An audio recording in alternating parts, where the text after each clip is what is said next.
Welcome to Wise Guys. Millennial Insight for a Changing America. Today we're going to be talking about the Dalai Lama's visit in India to the Indian state of Arunachal Pradesh.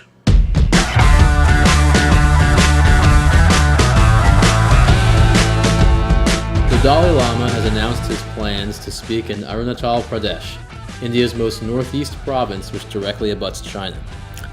This province isn't exactly an area that you might just be passing through for no reason. While I don't, want to say that the Dalai Lama had any sort of malicious intent with this or a provocative intent, this definitely is not a kind of place that you might just end up. His message to the faithful here is something that China is really worried about if Chinese state media is to be taken seriously, mainly because they believe that it could go right over the mountains and across the border into China, where it's already bordering parts of southwest China, including Tibet.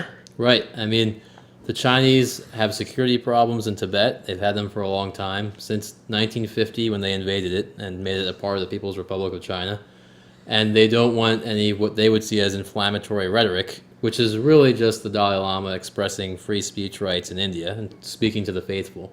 But and this is they as in the People's Republic of China, would definitely see this as a move that would kind of weaken Beijing's governance in Tibet. Right, and one thing that I think is really interesting is that Beijing is trying to use this as a way of maybe not necessarily trying to coerce New Delhi into doing what is best for Beijing, but there are a lot of different Chinese-Indian relationships going on right now, right? There's the military buildup that's happening on the border in a lot of different places, a lot of it in Arunachal Pradesh. There is the economic sphere where there's already the question of the China-Pakistan economic corridor that would be going through parts of Kashmir, something that India is really opposed to. Right. There's a growing Taiwanese-Indian trade relationship.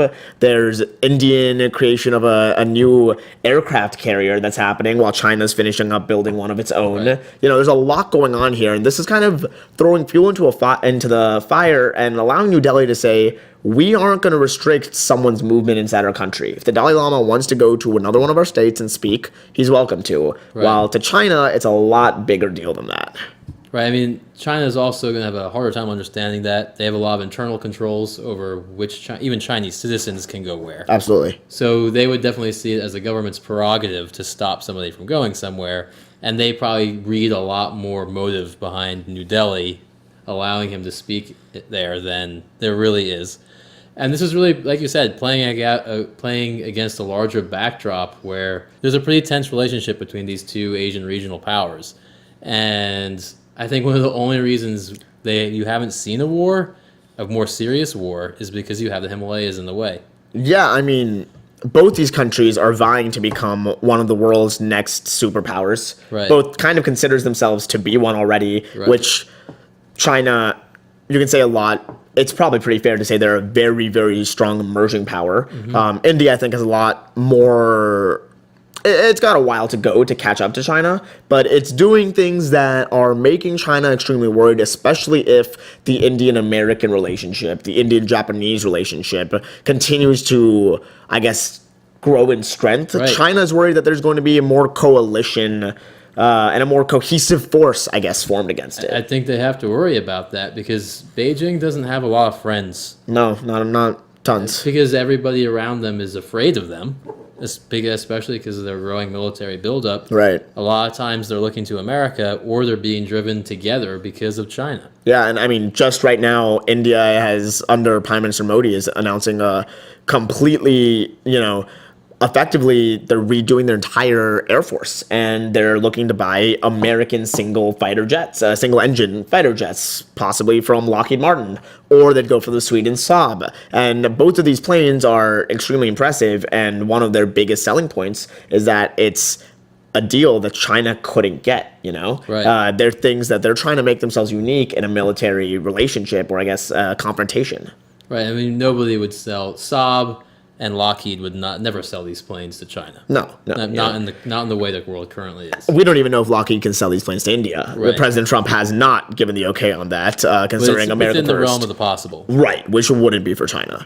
And I think this plays into a larger kind of relationship with a theory you may have heard, or I guess an international relations term called the string of pearls, which is something that a lot of IR scholars have labeled what China is doing in terms of building bases around India, almost enclosing it completely, especially due to China's strong relationship with Pakistan. Right. And the China-Pakistan economic corridor definitely plays into this. And to make matters worse, it is going through the disputed portion of Kashmir, which is India's northwestern most territory. And the state of Jammu and Kashmir is a state that has long faced a lot of infighting between Pakistan, India, and a little bit with China, as all three countries do meet there and are consistently, I guess, debating over what line identifies whose political property. Not even political. A lot of that border is not officially settled. No, it's not. I mean, between China and India. Right, and the UN gave its line, but that line did not mean a lot at all. And that line is just not in practice. I mean, you have Chinese and Indian troops that will just move,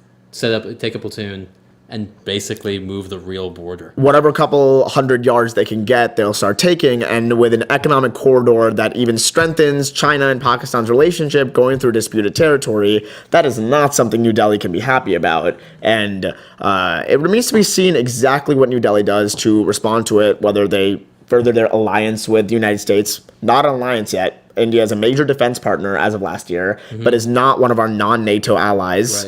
Right. Though that's definitely more on the Indian side than it is on the United States. India doesn't love the idea of being allies with anyone, which may change as tensions with China rise. Right. I mean, we've talked about this a lot.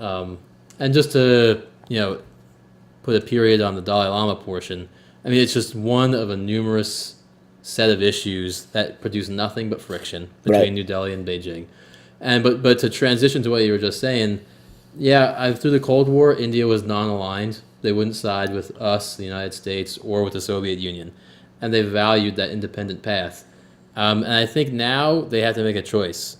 I mean, do they align with the United States, or do they not say anything and bandwagon with China, essentially? Right, absolutely. And I mean, the potential regional comprehensive economic partnership, RCEP, which is China's response to the failed Trans-Pacific partnership that the United States was once a part of, could be a really clear indicator of where that goes, because I think both China and India right now have one of their main priorities being economic growth. Right. And if they can't sustain the levels of economic growth that they would truly like to, then all of these other questions kind of dissolve, because their military is something worth considering only when they are a regional or potential global superpower. Right. Otherwise, without an economy that can sustain over 1 billion people, both countries trying to get a lot of these people out of poverty. There's a lot of other domestic issues that they're both dealing with. Both countries this year are going through some serious different elections, not on the national level in India, but there are major states going through elections. And in China, I would say they're going through a leadership transition potentially in China. Yes. Less than election, though there are votes cast in a way within the Communist Party system. Right. Less than election, more of a leadership transition potentially. But we'll be able to see exactly what Xi Jinping is able to do in terms of consolidating control. Right. And consolidation of such control means to me at least, the fact that he's worried about that kind of leadership transition is that this year he won't be as likely to be confrontational or aggressive in the foreign policy world. He doesn't want anything to rock the boat. Nothing, which is kind of why I almost think that, while the Dalai Lama issue isn't one that's that large of a deal, India kind of realizes they can get away with a small swipe. Right. They could have absolutely said, hey, Dalai Lama, why don't you not do this on the border of India and China? But like I said, this isn't a place you just go to for no reason. If you're in this province, there's a reason you're there. And I think New Delhi kind of realized that they could get away with something small, and they're choosing to do so, which kind of lends a lot of thought to the larger relationship between these two really quickly developing regional superpowers. Right. I think the relationship is tenuous at best. And what we have to watch out for from our perspective is whatever happens on either side is something that we could get drawn into. Absolutely. This relationship is by no means done being analyzed or discussed. New things will be changing, and we'll keep updating you here on The Wise Guys. So as always, thank you very much. Let us know if you have any questions, comments, and concerns on Gmail, or connect with us on Twitter. Thanks.